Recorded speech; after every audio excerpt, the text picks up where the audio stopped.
আসসালামু আলাইকুম ওরহমতুল্লাহি আবরাকাতুহ।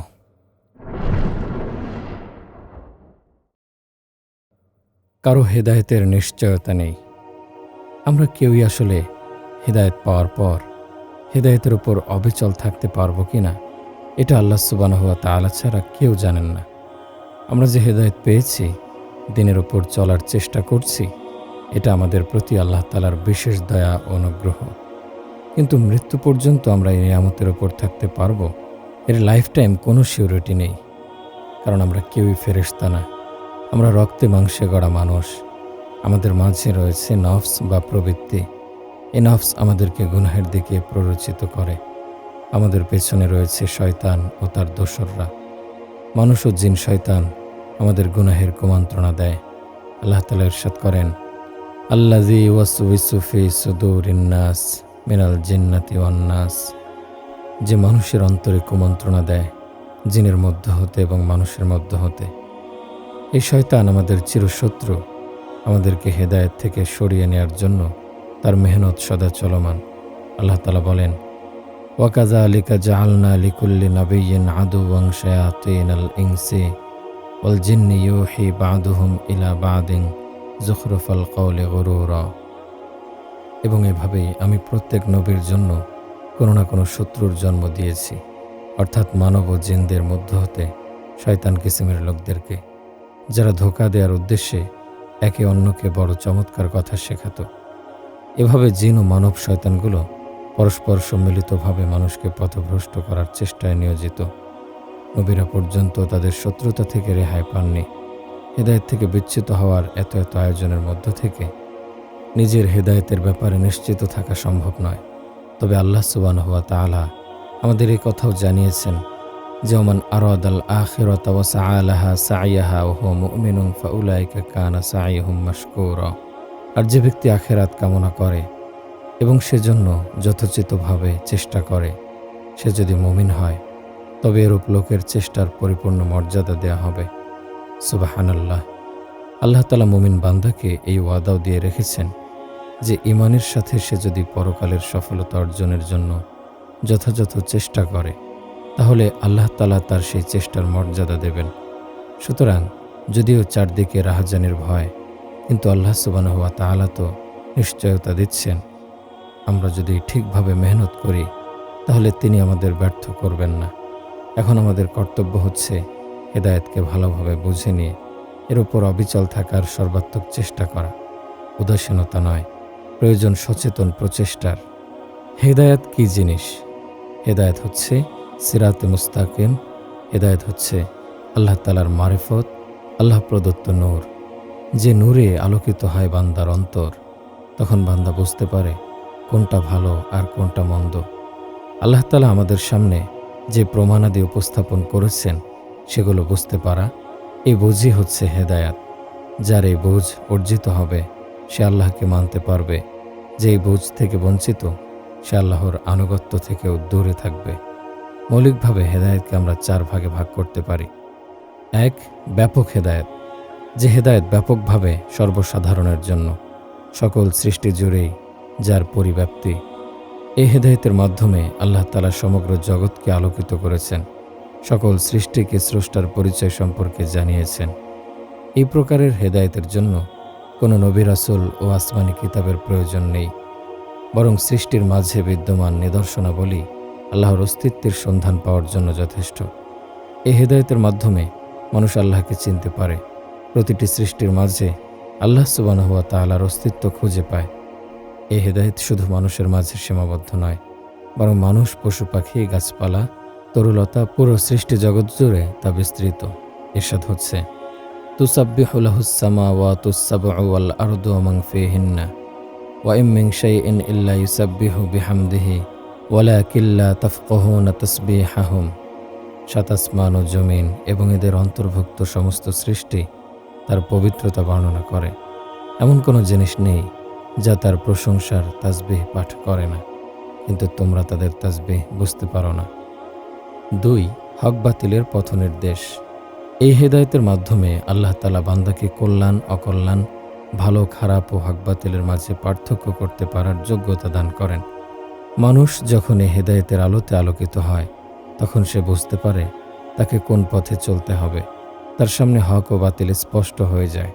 সে বুঝতে পারে কোনটা সিরাতে মুস্তাকিমের পথ আর কোনটা গোমরাহির পথ, কোন পথে নাজাত আর কোন পথে ধ্বংস।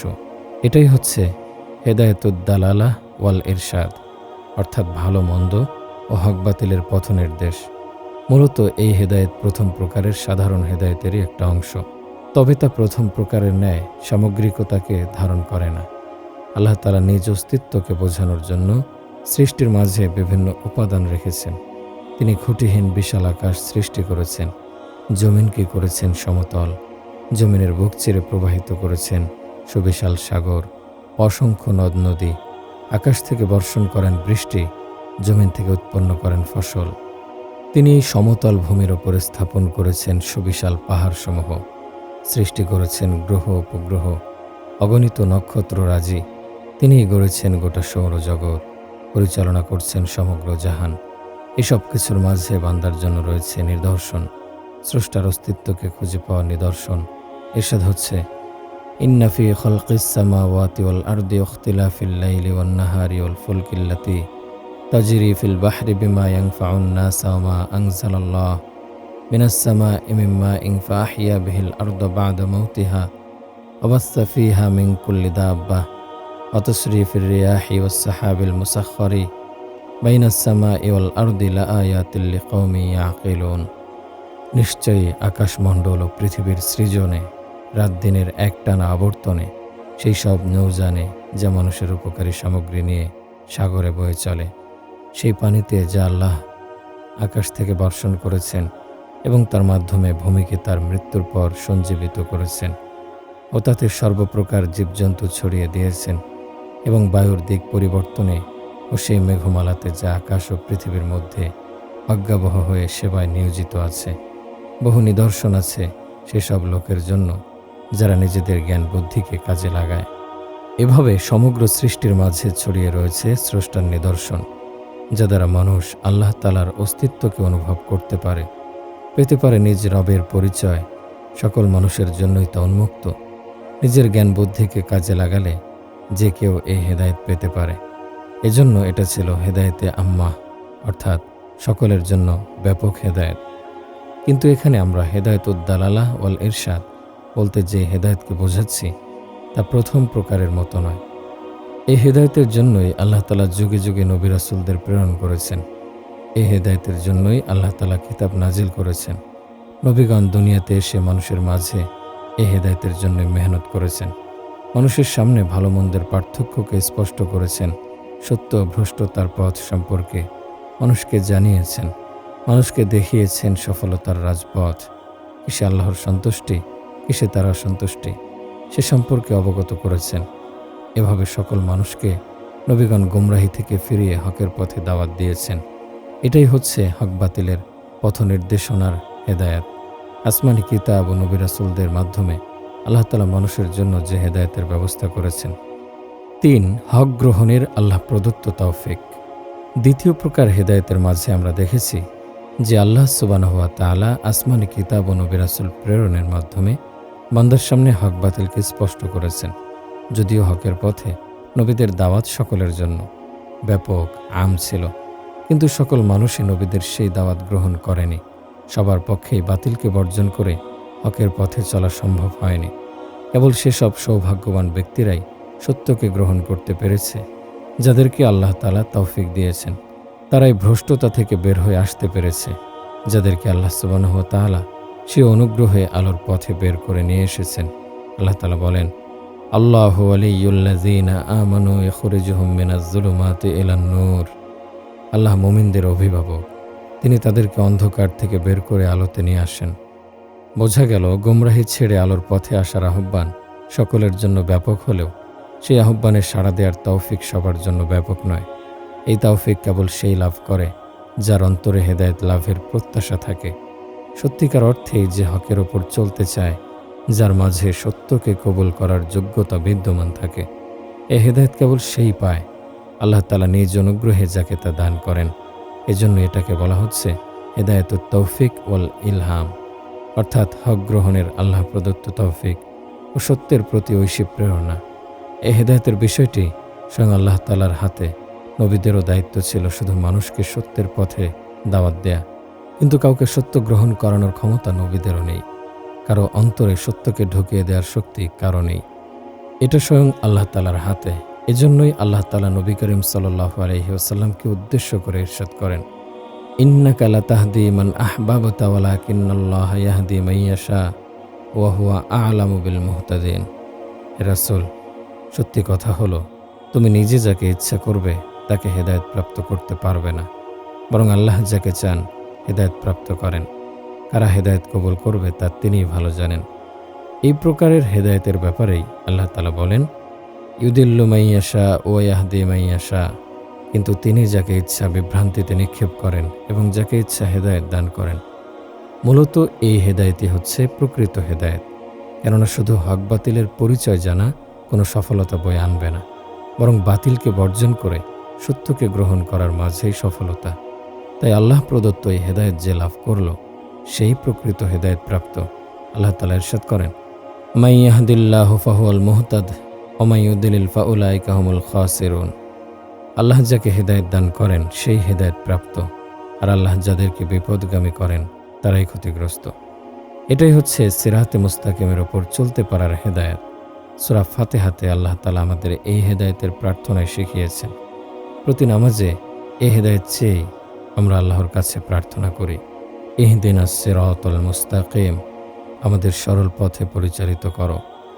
অর্থাৎ আমাদের পরিচালিত করুন সত্য ও ন্যায়ের পথে, বিভ্রান্তি ও গুমরাহির পথে আমাদের পরিচালিত করবেন না।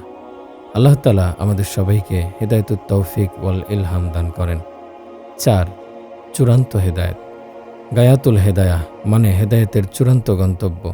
যে হেদায়েত বান্দাকে চূড়ান্ত সফলতায় পৌঁছে দেয়, যেখানে পৌঁছে হেদায়েত পূর্ণ হয়, সেটাকেই আমরা গায়াতুল হেদায়াহ বা চূড়ান্ত হেদায়েত বলছি।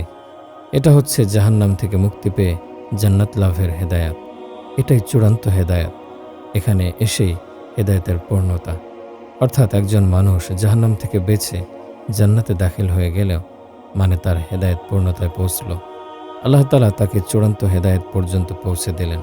ইরশাদ হচ্ছে, ফামান যুহজিহা আনিন নারি ওয়া উদখিলাল জান্নাতা ফাকাদ ফাজ।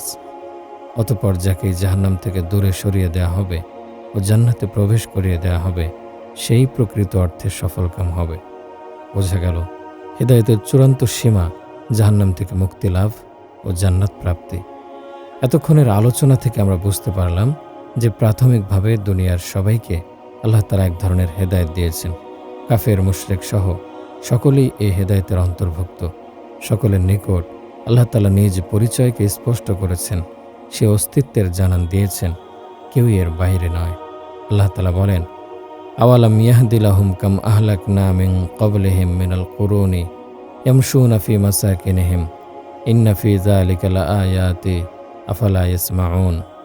তারা অর্থাৎ কাফেররা কি কোনো পথ নির্দেশ লাভ করেনি এ বিষয় দ্বারা যে তাদের পূর্বে আমি কত মানব গোষ্ঠীকে ধ্বংস করে দিয়েছি, যাদের বাসভূমি দিয়ে তারা চলাফেরা করে থাকে।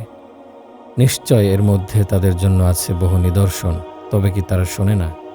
অর্থাৎ আল্লাহ তাআলা কাফেরদের নিকটও হেদায়েতকে স্পষ্ট করেছেন। এই দিক থেকে সকলের নিকটই হেদায়েত পৌঁছেছে।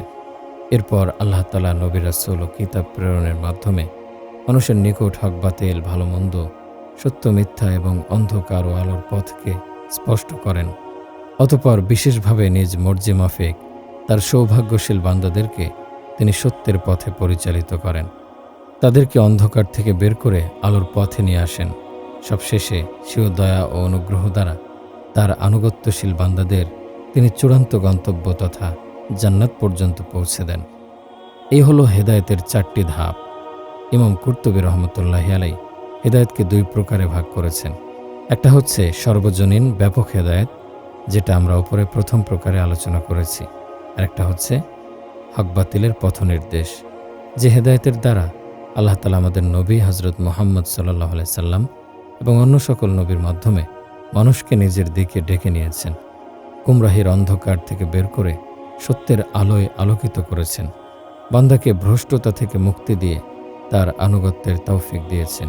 এ প্রসঙ্গে আল্লাহ তাআলা বলেছেন, ওয়ালিকুল্লি কওমিন হাদ, এবং প্রত্যেক সম্প্রদায়ের জন্য রয়েছে পথ প্রদর্শক। অর্থাৎ প্রত্যেক জাতির জন্যই হেদায়েতের পথ দেখানোর কেউ না কেউ ছিল, যার মাধ্যমে আল্লাহ তাআলা সেই জাতির লোকদের হেদায়েতের ওপর এনেছেন, নিজের আনুগত্য করার তৌফিক দিয়েছেন। এই হেদায়েত কেবল আল্লাহর হাতে। যখন রাসূল সাল্লাল্লাহু আলাইহি সাল্লাম তার চাচা আবু তালিবকে কালেমা পড়ানোর চেষ্টা করছিলেন এবং তাকে ঈমান আনানোর জন্য অস্থির ছিলেন, খুব করে চাচ্ছিলেন যে আবু তালিব আল্লাহর ওপর ঈমান আনুক, তখন সেই প্রসঙ্গে আল্লাহ তাআলা আয়াত নাযিল করেন, ইন্নাকা লাতাহদি মান আহবাবতা ওয়ালাকিন্নাল্লাহা ইয়াহদি মান ইয়াশা ওয়া হুয়া আ'লামু বিল মুহতাদিন। হে রাসূল, সত্যি কথা হলো, তুমি নিজে যাকে ইচ্ছা করবে তাকে হেদায়েত প্রাপ্ত করতে পারবে না, বরং আল্লাহ যাকে চান হেদায়েত প্রাপ্ত করেন। কারা হেদায়েত কবুল করবে তা তিনি ভালো জানেন।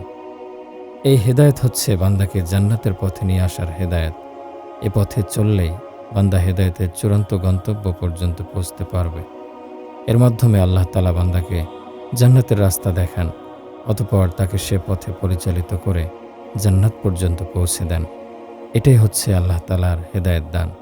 মূলত ইমাম কুরতুবী রহমতুল্লাহি আলাইহি দ্বিতীয় ও তৃতীয় প্রকারের হেদায়েতের আলোচনাকে একই শিরোনামের অধীনে নিয়ে এসেছেন। এখন কথা হচ্ছে, আল্লাহ তাআলা এই হেদায়েত কাকে দেন? আল্লাহ তাআলার নিকট যদি কেউ হেদায়েত না চায়, তার অন্তর যদি হেদায়েতের প্রত্যাশী না হয়, তাহলে আল্লাহ তাআলা তাকে হেদায়েত দেবেন না। কেননা হেদায়েত লাভের জন্য হেদায়েত চাইতে হয়, আল্লাহ তাআলার নিকট প্রার্থনা করতে হয়। আল্লাহ সুবহানাহু ওয়া তাআলা পবিত্র কোরআন মাজিদে হেদায়েত প্রাপ্তির মাধ্যমগুলো আমাদেরকে শিখিয়েছেন। মানুষ কিভাবে হেদায়েত পাবে তা বুঝিয়ে বলেছেন। আসহাবে হেদায়েত বা হেদায়েত পাওয়ার মাধ্যমগুলো বর্ণনা করেছেন। প্রথম কথা তো বললাম, বান্দার মাঝে হেদায়েত লাভের কামনা থাকতে হবে। এজন্যই আল্লাহ তাআলা বান্দাকে হেদায়েতের জন্য প্রার্থনা করা শিখিয়েছেন। হেদায়েত লাভের আরেকটা বড় মাধ্যম হচ্ছে সাআতুস সদরি, অর্থাৎ অন্তরে হেদায়েত প্রবেশের জন্য বান্দার অন্তরকে প্রসারিত করতে হবে। বুকের মধ্যে হেদায়েত ধারণ করার মতো জায়গা তৈরি করতে হবে। আল্লাহ তাআলা বলছেন, আফামান শারাহাল্লাহু সাদরাহু লিল ইসলামি ফাহুয়া আলা নূরিম মির রাব্বিহ। আল্লাহ যার বক্ষ ইসলামের জন্য উন্মুক্ত করে দিয়েছেন, অতঃপর সে তার পালনকর্তার পক্ষ থেকে আগত আলোর মাঝে রয়েছে। অর্থাৎ ইসলামের পথে আসার হেদায়েতের জন্য বান্দার বক্ষটা উন্মুক্ত থাকতে হয়। উন্মুক্ত অন্তরে আল্লাহর পক্ষ থেকে নূর আসে। এরপরই আল্লাহ তাআলা বলেন, ফাওয়াইলুল লিল কাসিয়াতি কুলুবুহুম মিন যিকরিল্লাহ উলাইকা ফি দালালিম মুবিন। সুতরাং ধ্বংস সেই কঠোর প্রাণদের জন্য যারা আল্লাহর জিকির থেকে বিমুখ, তারা সুস্পষ্ট বিভ্রান্তিতে নিপতিত। অর্থাৎ কঠিন ও সংকুচিত অন্তরে হেদায়েতের নূর প্রবেশ করে না। ফলে হেদায়েত থেকে বঞ্চিত থাকার কারণে তারা গোমরাহি ও বিভ্রান্তিতে ডুবে থাকে। সুতরাং হেদায়েত লাভের জন্য অন্তরটাকে বড় করতে হবে, প্রসারিত রাখতে হবে। কোনো ধরনের সংকীর্ণতা যেন আমাদের অন্তরকে অবরুদ্ধ করে দিতে না পারে।